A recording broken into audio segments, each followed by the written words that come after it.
everyone, so today's video is going to be back onto the booktube of things. I want to do a little video talking about bookish hot takes. I haven't been reading a lot recently, to be completely honest with you. I'm going to try my best to still do some book videos while I'm out here in Morocco. I have not read like loads and loads of books. I still feel like I can give my like little hot takes on things and some opinions on things because I still know what I like, and also I feel like my favourite things about books tend to be very similar in TV shows and movies as well. The first one is physical books versus the Kindle. So personally for me, like I actually do really like reading on the Kindle. Like I do find I think I'm faster on the Kindle. I'm not really 100% sure. I've realised I love a physical book. For example, in summer I read When in Rome and I really loved it, and I'm gonna have to buy the physical book now because I really liked it and I really want the physical book. I don't have Kindle Unlimited because I used to have it, and I just realised that to make it worth it you had to read at least like 3 books on Kindle Unlimited a month because of the amount you were paying.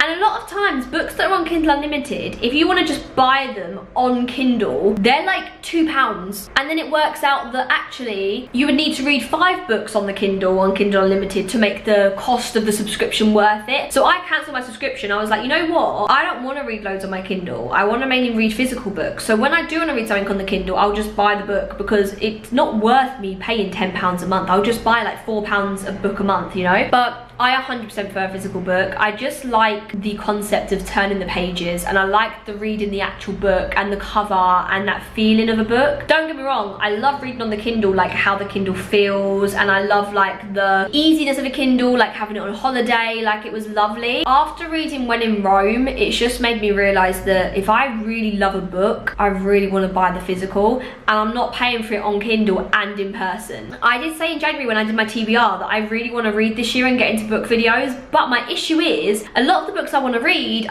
the physical copies of them and not on the Kindle, and I don't want to pay for them on Kindle and then buy the physical copies, which I will want to do if I do that, you know. I only want to read books on the Kindle that I'm not fussed about buying the physical copy. I do think the cover plays a part, and also there's something nice about seeing how far through the book you are compared to on a Kindle, like actually physically seeing it, you know. And next we have hardback versus paperback. So I've only ever read one hardback, and that was It Starts With Us, and I can't lie, I weirdly quite liked it. I found it really like easy, and like I almost felt like I read the book quicker by reading it in hardback. But I also think that for some reason It Starts With Us, the writing was actually quite big, and the only other book I do have as a hardback is Happy Place by Emily Henry, because it came out near my birthday and I got it as a present. I just think paperbacks are nicer. I just think hardbacks are so clunky and so heavy. I don't like how they look, but they are quite nice to read. Logically, a paperback is just so much easier. Next we have changing covers. For example, Magnolia Parks. That's one that I've not read, but I don't like the new covers. That's one potentially I could read on the Kindle because I don't like the new covers of the books, so I don't think I would want to buy them. Yeah, I don't understand why. To do with like the publishers and stuff, isn't it? For example, like the Elsie Silver Chestnut Spring series. I actually love the new covers. I do like the old covers as well. But yeah, I don't know. I'm not a fan of the whole changing, especially, was it Lauren Asher when it was Dreamland Millionaires? They don't line up. The 3 on Final Offer, the 3's at the top, not in the middle. And it's the same like it's some people in the US, they had like very different covers. Mine all look pretty much the same, but just the 3 is in a different place, and it's like, why is it in a different place? At least if you're going to change the cover, put the 3 in the correct place so the spine's still the same. Like, it just really bothered me. I think it's okay to change the covers if you're changing the covers after the entire series is out, because I think I would be like, my OCD would go crazy if I read 2 books and then before the 3rd book came out the covers changed, and it's like, but I've got the first 2 books of it. Happened with oh no, it didn't. It happened after. I was going to say the Addicted series. I really want to read the Addicted series. Changing covers is just annoying. Like, don't do it. Do it when the whole series is finished. So if someone new's buying it, they can choose, like, they can get the new covers. Next up we have rainbow organisation. Now I've done this and I hate it. I hate it. If you go and watch my bookshelf organisation video, you'll see what I was talking about. I think when you do rainbow organisation, now this does depend on the person. I'm more attracted to books that have bright light covers, not the dark covers. It doesn't attract me into a book. When you colour code it, it means all the dark ones are together. So my old bookshelf was all colourful on the top row and then dark on the second row because of the colour organisation, and I hated it. And if you go go, obviously I've not bought the bookshelves now because I moved out, but if you go and look at my bookshelf collection like video, you'll see, because I'd reorganized it, it looks so much nicer and more appealing. Like all of the books looked appealing. Beforehand, I never wanted to look at that second row because it was like all dark and I didn't really want to go to it. I think but doing it by genre is also good, but the negative to genre is that if you are also someone that is attracted to books by the colors, you're never going to go near dark romance because they're all dark, whereas you always go to normal romance. It depends on the person, but I personally think by authors, by authors very similar to by genre, because a lot of authors do like the same, they do that one genre. So yeah. But the rainbow, I think, is just so chaotic because you could have like one series and they're all in different places. And then another thing is like, I don't know if everyone agrees, but I love BookTok, BookTube, that type of things, because a lot of people have said it's like ruined reading, but it actually hasn't. It's made so many people start reading, and I personally, it does depend on your genre and what you like. Personally, I love the just simple romance books. Like When in Rome was like my favorite book I've ever read. Like it was just so simple. I love the Dreamland Billionaire series. Like I just love how simple they are and like easy to read they are. BookTok and BookTube gives me those books. Like they're the ones I want to read. I just love a bit of romance. Like don't think I could watch a show or a film that didn't have romance in it. Well, I can, but I would rather it had romance, you know what I mean? And I think especially for a book, I think I'd get quite bored reading a book if it didn't have any romance in it. So yeah, I do think that if those BookTok books are not your vibe, I understand why it would be quite annoying always just seeing these BookTok books everywhere. But I think it's brought so many people into reading. It's good recommendations, do you know what I mean? Next up is Smut.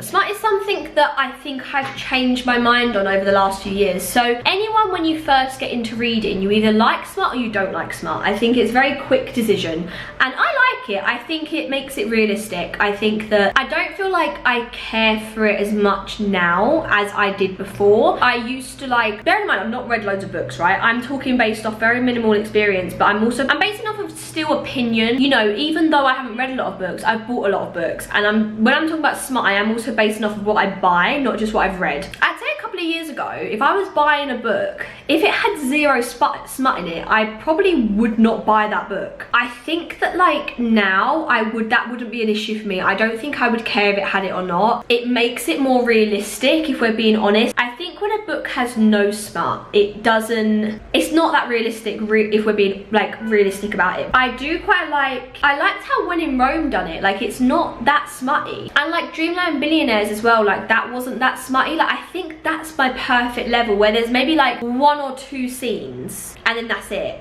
I just don't think there's a need for it to be constant. I think that then it just gets too much. I like there to be more of a story and almost like that sexual tension more so than having the smut, you know? The little moments where you can feel the tension, like they're the bits you remember, and I think that's way more important in a book, and them getting like spending time together and doing things together. It's way more important than the smut scene. And I'd love to know your opinion on breaking spines, because I can't do it. And maybe that was why I quite like reading a hardback, because like you can just open it fully, it doesn't affect the book. Other books I can't do it. Maybe one day I'll try, but this is my issue, right?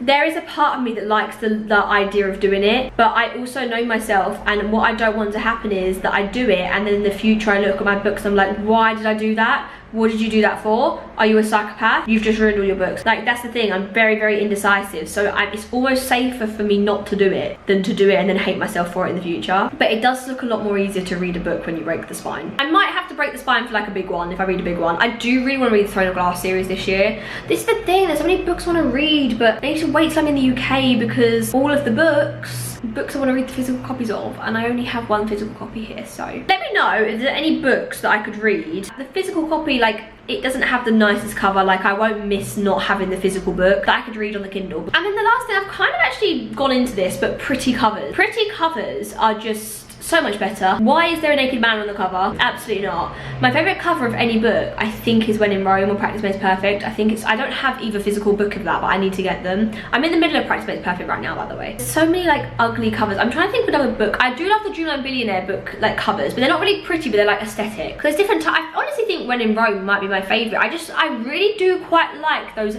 cartoony covers. I quite like that sort of like drawn cover. Like the Chestnut Spring series as well, beautiful. Like I do really like that more simple look. Yeah, I don't really know if I have any other like hot takes. Let me know what any thoughts and stuff you have, then maybe I can do another video of this if you have any comments and like any ideas. As I said, I really do want to get like into the book stuff. My goal for YouTube is for it to be more chatty, so like vloggy, books, talking about makeup, a couple of makeup videos here and there. My dream for my channel is to basically be Steph Bora, like vlogs, books, and get ready with me. Is like, that's my dream. Thank you for watching. I will see you in my next video. I hope you enjoyed. Be sure to subscribe, like, and comment, and I'll see you in my next video. Bye.